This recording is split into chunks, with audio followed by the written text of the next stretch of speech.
So let's talk about adding some snoot effect in photos. Okay, so I have this image. I also have many more we can use for our example. So this is a kind of snoot effect you can also add.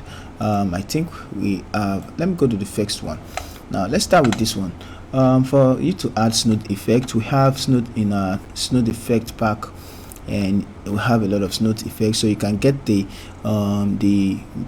pack. It's actually available. I'm going to post it soon. So we're going to be using this snoot as in this tutorial, like I said.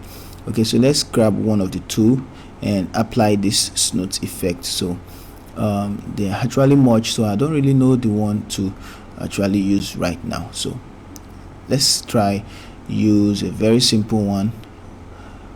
That's the problem, to get the one to use. Okay, so this particular one, I'm going to grab this one because it's already something you can use in the background. So this one you won't actually see it. Let's just make it, turn it on, Ctrl Z, and probably select the snoot and drag it. So this snoot will give you this particular type of snoot, this one which is on the background, so you can see it. Let's go back to the first one, but only that it's dark right now. So sometimes you need to change the blending mode to multiply, you need to change to screen, you need to change to soft light and overlay. So this one, let's change it to multiply to make it more bold. And now what you need to do is always select the subject. So you just go ahead on this layer, go to filter, select subject, and Photoshop is actually going to select the subject.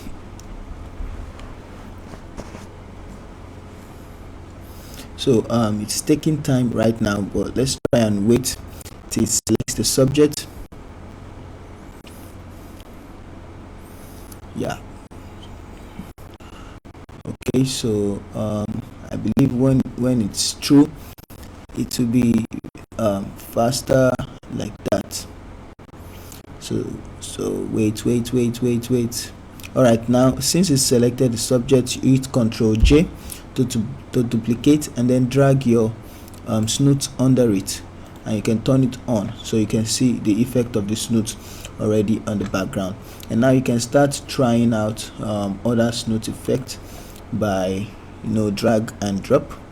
So let's use another one. We can use this one, drag it inside, make it bigger, holding down Alt. So sometimes you have you can position your lights, you can rotate them, and it's okay. Let me turn this one off. So change the blending mode. This one you can use multiply because it's black. You can actually use screen too because it's black. You can use overlay and soft light. It's a black one, snoot. So all you just need to do is either you invert it, Ctrl I, to invert the snoot. Now once you invert the snoot, you can now change the blending mode. So multiply is not going to show because anything about multiply with white is going to disappear. You can use screen, you can use soft light, you can use overlay.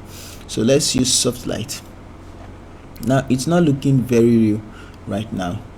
Even let's leave it, it's not looking very real. Just apply it. So you just go to filter, blur, Gaussian blur. You're going to blur the snoot, and keep increasing the blur value till you have it. Sorry, that's too much. So just the blur value like that, it's okay.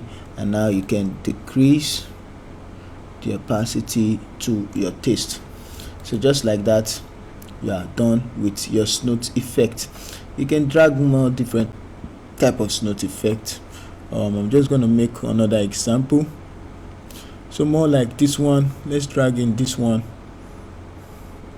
make it big, take it towards the side. Note I've selected the subject already, so drag it below and we have it like this. change the blending mode, and whichever result you have. So you can see we have black. So change you can change it to lighting. Let's see soft light and overlay. So we still have the dark. So sometimes if I want to do it, I remove the black in the image by converting it to smart object by rasterizing the layer, and then grabbing our brush, our eraser tool, so magic eraser tool, and then I erase the background from it. So we have the Snoots. Just with the magic eraser tool, you can drag it. Let's turn off this one, and we have this one. And then we can change the blending mode, either soft light, overlay, screen. So you can use screen. Let's use screen. In case you have screen, then decrease the opacity till you have something like this, and then go to filter, blur, Gaussian blur, and you increase your blur value. That should be fine.